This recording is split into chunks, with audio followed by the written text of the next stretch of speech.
तो दोस्तों आज हम फिर से आपके लिए लेकर आए हैं देश दुनिया की तमाम ताजा बड़ी खबरें। सबसे पहली बड़ी खबर में आपको बताएंगे दोस्तों कि दिल्ली में विधानसभा चुनाव के बीच उत्तराखंड के नगर पंचायत चुनाव में हारी भाजपा, कांग्रेस पार्टी ने जीत की हासिल। उत्तराखंड में भाजपा को लगा झटका। ममता कुलकर्णी बनी संत तो विरोध में उतरे साधु बाबा, ममता कुलकर्णी के चरित्र पर उठाए सवाल। असदुद्दीन ओवैसी की पार्टी MIM पार्टी हो सकती है बैन, पंजीकरण हो सकता है रद्द, ओवैसी की बढ़ गई मुश्किलें।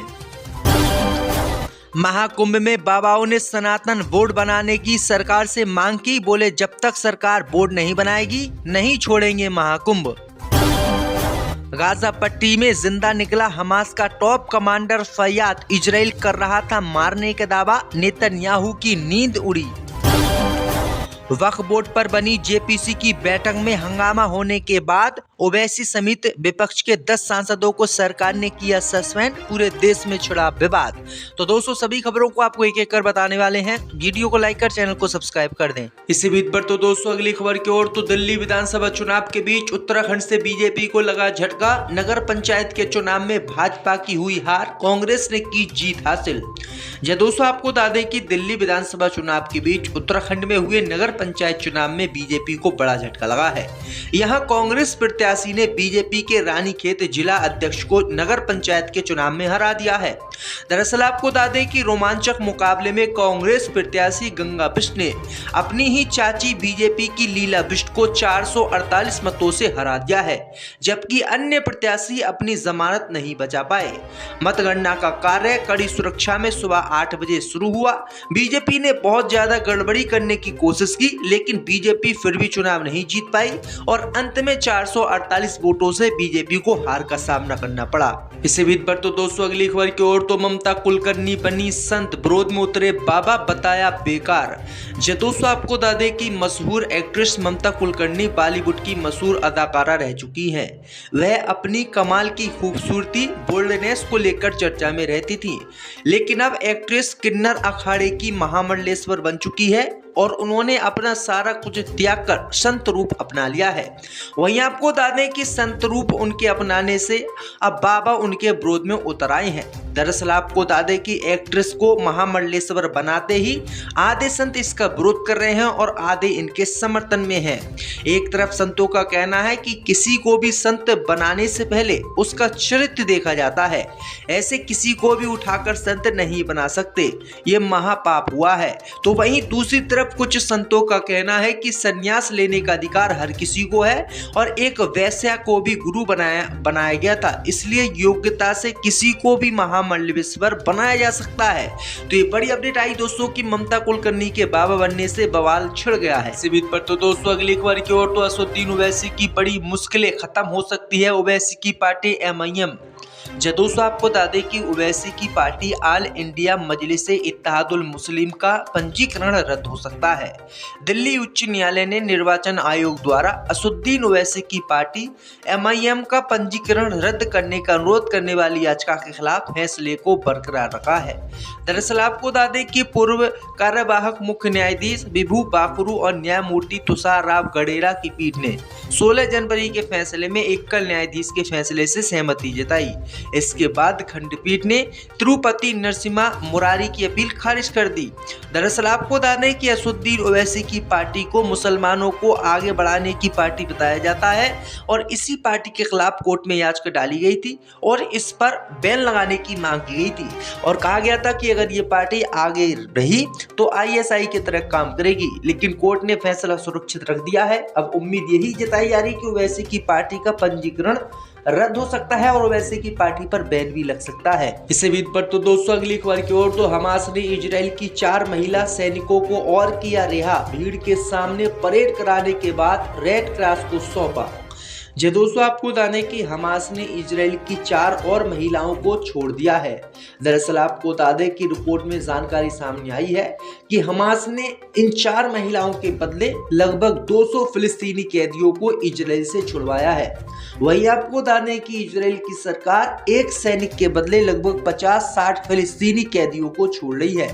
कुल मिलाकर अब तक हमास के लड़ाकों ने 7 सैनिकों को छोड़ दिया है। 3 सैनिकों को पहले छोड़ा था और 4 को आज छोड़ दिया है। यानी गाजा पट्टी में इजराइल की हार हुई और हमास ने जीत हासिल कर ली। इसी बीच पर तो दोस्तों अगली खबर की ओर तो पहली बार मक्का के बाहर जाएगी काबा की चादर। 120 किलो सोना, 100 किलो है चांदी लगी हुई। जो दोस्तों आपको बता दें कि मुसलमानों के लिए दुनिया की सबसे पवित्र जगह सऊदी अरब के मक्का में काबा है। इसकी तस्वीर अक्सर देखने को मिल जाती है।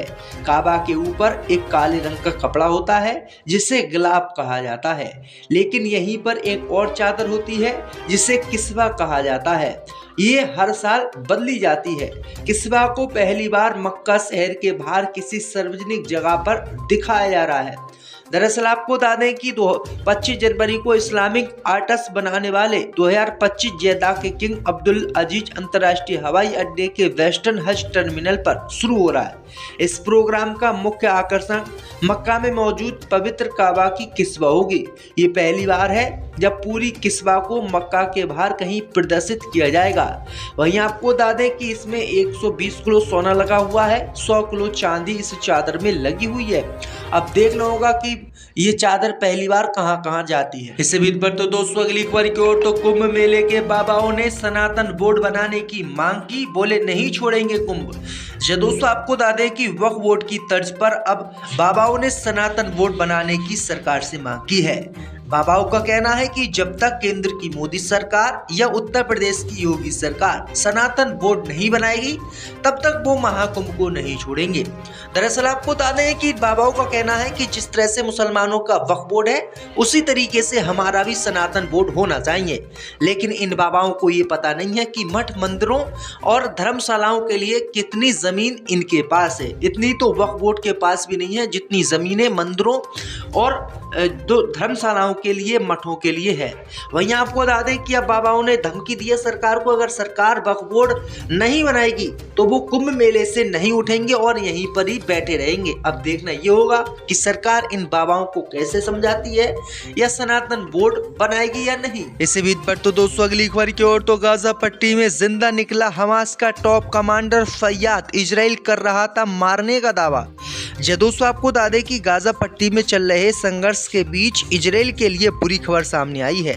दरअसल गाजा में हमास का टॉप कमांडर खुलेआम देखा गया है, जिसको लेकर इजराइल का दावा था कि उसने उसको मार गिराया है।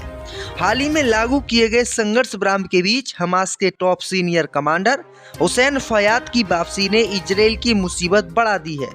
इजराइल की सेना ने फयाद के मारे जाने का दावा किया था, लेकिन वह हाल ही में एक वीडियो में सामने आए और उन्होंने कहा कि हमास इस संघर्ष में जीत गया है।